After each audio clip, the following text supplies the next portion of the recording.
Kun amsa kootii. Sodaatiin jireenya keessatti yoomillee taanaan waa hundi ni darba jettee teesseen eegi. Ni darbees darbeera jettee fuuldura kee callistee waan gaarii dhufattee yaadi.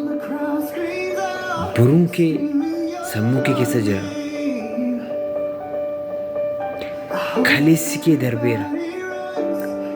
Har'aaf garuu si fayyada. Barumsa guddaa waan si ta'eef. Yoomillee taanaan jireenya kee mo'achuuf yoo feete ofirraa jalqabe of ta'uun akkamiin of taatan?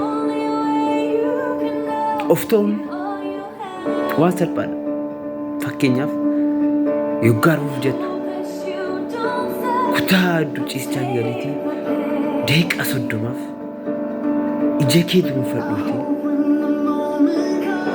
of keessatti yaadi.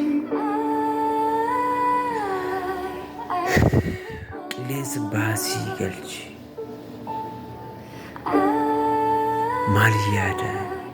Waan feetu, waan ta'uu barbaaddu, waan balleessite, waan musreessuu qabdu hunda sammuu keetti asirratti waan hubachuu qabdu.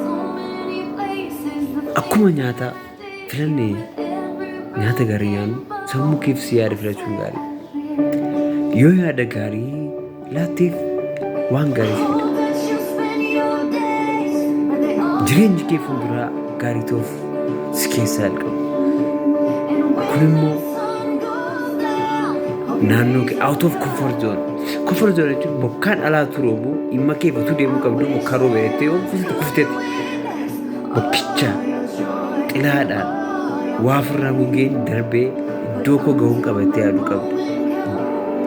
Sammuun keessa yaadi keessa jireenyi keessa kana ta'uu qabu. Yoomillee taanaan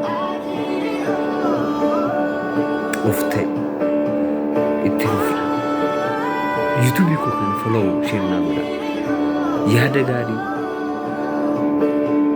dhaloota haaraa jireenya milkaa'inaaf subscribe godha.